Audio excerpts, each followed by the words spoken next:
Voyons si t de n est au n carré. Donc, je mets point d'interrogation. J'ai 1 tiers de n carré. Je sais qu'il est plus petit ou égal à n carré. Et puis j'ai 2016 qui est inférieur ou égal à 2016 n carré. De sorte que 2016 plus 1 qui fait 2017, n carré est supérieur ou égal à 1 tiers de n carré plus 2016. Ça veut dire que t de n est inférieur ou égal à 2017 n carré. J'ai trouvé un nombre c strictement positif tel que t de n est inférieur ou égal à cn carré. Il reste à voir à partir de quel entier naturel n0 ceci est vrai. Alors, si vous mettez n égale à 0 ici, vous voyez que 0 ne peut pas être plus grand que 2016. Par contre, si vous mettez n égale à 1, 2017 est supérieur ou égal à 2016 plus 1 tiers. Ça, c'est vrai. Donc, pour tout entier n supérieur ou égal à 1, à partir de l'entier n0 égal à 1, on a effectivement t de n inférieur ou égal à cette constante fois n carré. C fois n carré, où C c'est 2017, et puis 1 il joue le rôle de la constante n0. Donc on a montré qu'il existe un certificat, un témoin, un couple n0c, tel que, à partir de n0, t de n est inférieur ou égal à c n carré. On peut donc affirmer que t de n est au n carré. Nous allons voir si t de n est oméga n carré. Je rappelle que dire que t de n est oméga n carré, ça veut dire qu'on peut trouver un certificat n0c tel que pour tout n supérieur ou égal à n0, t de n major c fois n au carré. C fois n au carré. Ça paraît évident puisque 1 tiers de n carré plus 2016 est supérieur ou égal à n'importe quel nombre qui est plus petit que 1 tiers.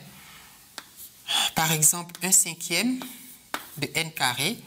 Et puis vous avez 2016 qui s'ajoute encore, donc lui il est encore plus grand que lui. Et c'est vrai pour tous les entiers. En particulier pour tous les entiers qui dépassent 1. Si vous prenez 0, par exemple, vous avez 2016 qui est plus grand ou égal à 0. Mais pour être gentil, je vais prendre n0 égale à 1. À partir de 1, je vois que t de n est supérieur ou égal à c fois n carré. C vaut 1 cinquième. n0 vaut 1.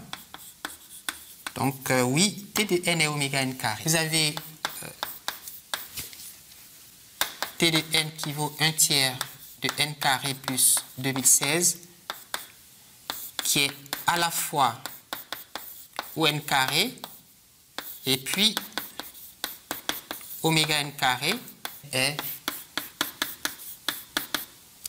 θ n carré. Est-ce que t de n est oméga n cube? Si c'était le cas, alors il existerait un témoin, un couple témoin n0 et c, tel que quand n dépasse n0, t de n, lui aussi dépasse c fois n au cube. Je dis bien si c'était le cas. Je ne sais pas, mais supposons, et en fait, on va montrer que ce n'est pas le cas, qu'on fait une preuve par l'absurde. La preuve par l'absurde, c'est de supposer que le résultat est vrai et puis d'aboutir à une contradiction. Et t de n égale à 1 tiers de n carré plus 2016. Alors, supposons donc que t de n est oméga n cube, ça veut dire que n0 et c existent. Et puisqu'ils existent, je vais écrire que pour tout entier n supérieur ou égal à n0, ce terme est supérieur ou égal à c fois n au cube. Ça veut dire que 1 tiers de n carré plus 2016 est supérieur ou égal à c fois n cube.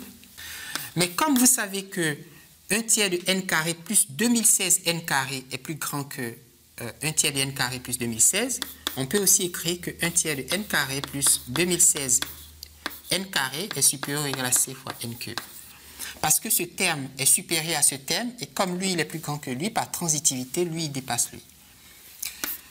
Alors, si vous faites 1 tiers plus 2016, ça fait 3 fois 6, 48 plus 1, 49, donc 6049 divisé par 3, n carré est supérieur ou égal à c, n cube. Ça veut dire, si on divise par n carré, donc on aura ici n fois c inférieur ou égal à ce terme, donc n est inférieur ou égal à 6049 tiers divisé par c. 6049 tiers divisé par c. On vient de voir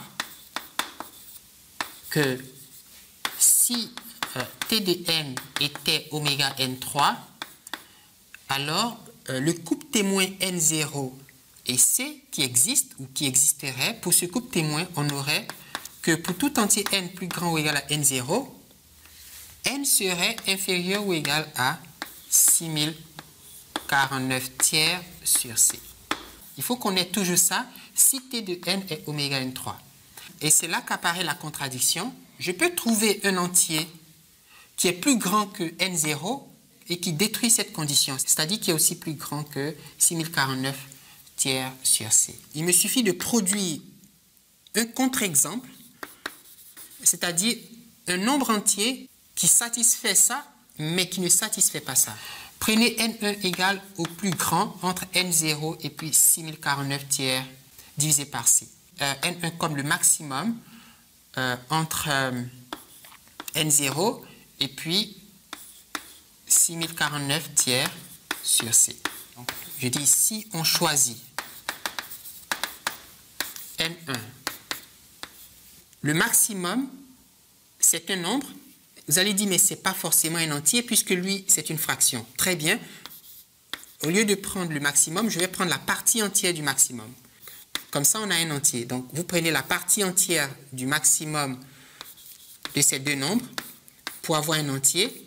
Donc, vous avez lui ici. Et puis, pour être sûr que cet entier, il est plus grand que ces deux, vous pouvez ajouter 1.